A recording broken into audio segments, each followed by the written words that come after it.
yourself, I think. Including myself. Yes. People know about these things. Dr. Besigye should have gone to court and stripped the regime naked and stripped the Electoral Commission naked because of these flaws. You wanted to see at least one emperor who's naked. Mr. Mayanja.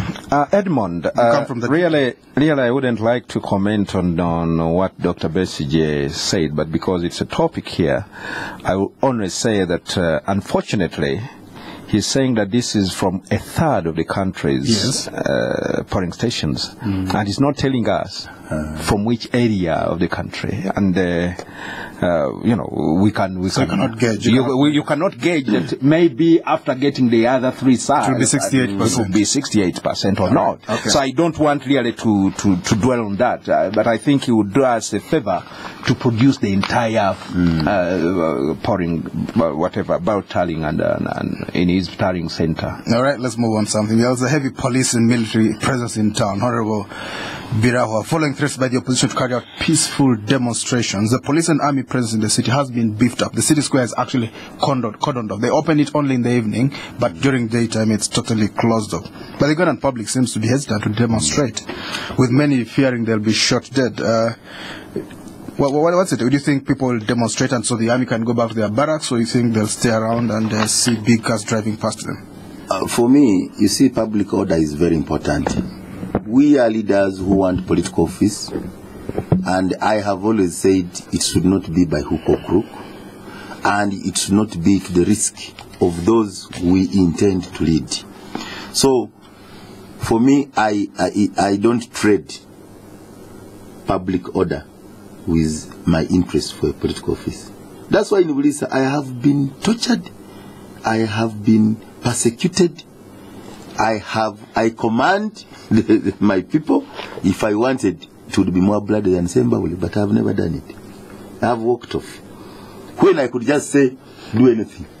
Just because I care about the plight of my people, the future of the country, and even the institution of those corrupting, disciplined, say, policemen who may be targeting me and wanting to criminalize me, immediately I teleport fighting. So, I want to appeal to leaders. The election is over. We have been spending money from the national budget, from our parties, and from whatever sources. Some of them even could be criminal. Oh, I think... You know about some criminal sources? No. That's another topic I want to discuss. No financing problem. elections. Okay. So I think the country has to move on. There are people who feed this country. Innocent peasants, the farmers, the traders, the businessmen who pay taxes to this country. We should give them a break for this country to continue. But for you to say, if I'm not elected, it must be bloody, I think it's unpatriotic, and you should not even call yourself a leader. You should be chewed like a samosa. We should not blame the security guys when they come to think of the common good, the stability of the country, Edmond, the peace let me of just chip in here. And me, that's where I can agree when at times we see the presence of the police. Or the presence on that day of election could be another matter. But when somebody says, we are going to cause disobedience, we are going... It's a responsibility of any sensible person in security to be proactive and be preventive. It would be unfortunate to wait Kampala to go into flames, then you say, why didn't you... Especially when someone refuses to go to court. Exactly, that's the point you were making. When they had an option. Really, if there are issues of substance, if there are contentious issues, if there are mistakes you can see, you can take the courts, go to courts of law. But don't call people to the streets. Can't call people. Edmond, let me just make this point, and I think this is important, that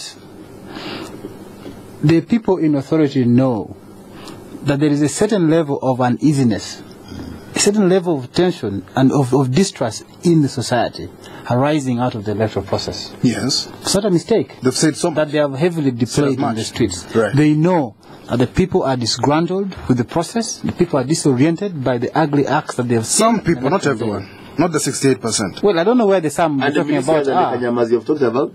I don't know where you're talking about. But my take is that people are disgruntled, people are complaining, some people are annoyed. The ones I know have all spoken in disgust. Right. So the people in security know, and therefore that explains the heavy deployment, especially in light of the fact that many people have called for a demonstration in light of, in the same manner as Egypt and other countries in the Maghreb region. Right. But I think that what we see in Uganda is physical security. the presence of a policeman or a soldier on the street does not necessarily mean there is peace. They know it, and that's why they're deploying. But I think that what needs to be done is not a heavy deployment of soldiers and policemen with fingers on the trigger to shoot, but rather a building of confidence and an engagement of society and people who have lost in the election to be able to come together on a table and build this country together. Coercion, use of force to repress people's views will not help, will take this country further back. Because I think that what needs to be done is call them to the table, say, guys, what's your problem? What happened? How can we address it? How can we hold this country together? And maybe name Besigye Prime Minister or something. Mr. Mayanja. Well, my take on this is one. Somebody has won with 68%, but you are not very certain. You know, it reminds me of a situation when we used to have a politician called Herman Semuju. I remember him very well. National Labour Party. Yes. He went to the UK in the end. I don't think that any government really would quake if they said that he is calling a demonstration. Right. But why are they really deploying this heavily? And secondly, I would like also to say that I think we are misusing our security apparatus. Because if you think that people are planning a demonstration, you don't deploy. Just what deploy. You deploy intelligence. That's what the proper... Well, but we have had experiences, and the officials, the IGP, Mr. Kaihura, was here, and he said, we allow the people to demonstrate during Mavira. They No. You don't, I'm not saying that you allow demonstrations. But you... Before... That's what they're probably doing, cordoning of the city square. Well, some people might want to call it something else. You make the entire country look like a police state. Well, but you need to maintain security and order. I want to leave my house knowing there's going to be security. I think this government has the capacity to deploy intelligence officials at every corner of this town, and they will know before they deploy. Maybe that's what the intelligence has said. Let me just come to the point. You see, the thing is, if people want to demonstrate and organize, they will.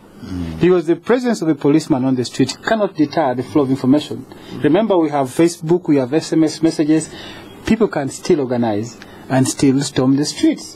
Well, but they'll find policemen waiting for them. I think that physical presence of police cannot necessarily deter. It might scare away people, but cannot be the ultimate solution to deterring a demonstration. Would it be an answer to Uganda's situation right now? I don't think it is.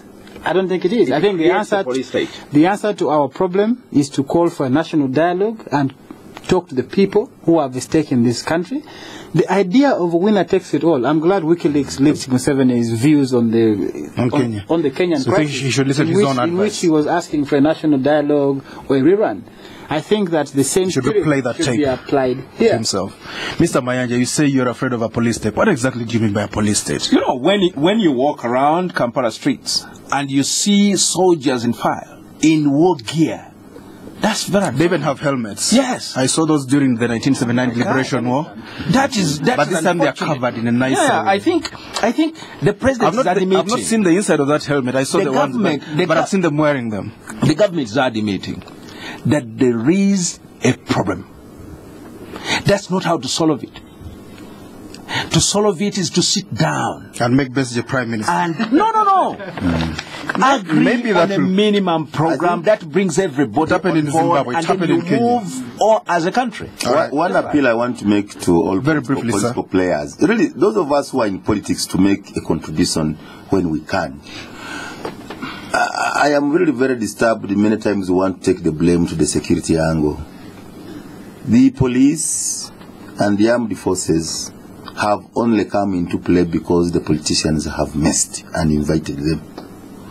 If we are all sober and have the culture of tolerance and coexistence and conceding defeat and trying another time, the police would have no role. Now, you are having militias, you're having Kanyamas, I don't know what's going on.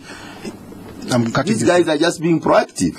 Because they would be any security officer would be to blame if he waited for another Mavira and another Kayunga to happen in Kampala, and then they say So it's wise to for them to deploy. Let's move on. Yeah, I'll defend it. In the interest of time, let's move on.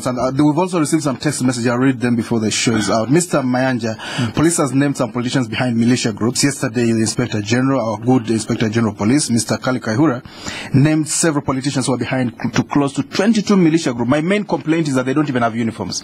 The police have several, these militia, so you can't tell one militia group from another. Now, most of these politicians have rejected the accusation, saying it's malice linked with such groups. So one of them said his militia group has old men, so it can't really be a militia group. Honorable Kaihura said he rejected reports that police is linked to the Chivoko squad, so that's official now, whose leader was arrested this week. So where do you think we're going? 22 militia groups. Should we create a desk inside of police to register militia groups? General Kaihura should know one thing, that during this electoral process, we saw these Chivoko squad or these goons moving around. Yes. And you know who was guarding them? Who? It was the police. Oh, really? Yes. I told you. Where did they come from? Nobody knows. Some people say they came from CPS. There is one time they came from CPS and the police said, no, we don't know that. Or from behind there, I don't really. But I I witnessed that people wanted really to handle these people. Right. Who were really disrupting the electoral process. And the police was there to guard them. Somebody says they ended riots in Kampala, so they had a good side to it. Well, maybe you feel it on your skin, and then you want to show up again. I think they were part of the riots. You go home and your wife asks you what happened, my dear. You say, just ask me, don't ask one. Go on, Mr. Opio. I mean, just to make a point, besides what is being discussed, that ever since the IGP became IGP, there's been a worrying trend. At each time there's a high-profile case, somebody volunteers to be the person who perpetrated it. I find that very suspicious. That's very sophisticated. What do you mean by that? Each time there's been a high-level crime committed, somebody volunteers and claims he's like what? committed them. Like Kasubi, the man. That one is settled. We know who burnt the tombs. Kasubi tombs. First. Kajubi case. The list is endless. That high-profile cases. Chivoko squad now has somebody who has volunteered that he was the head. So I find that. So close the file. I find that.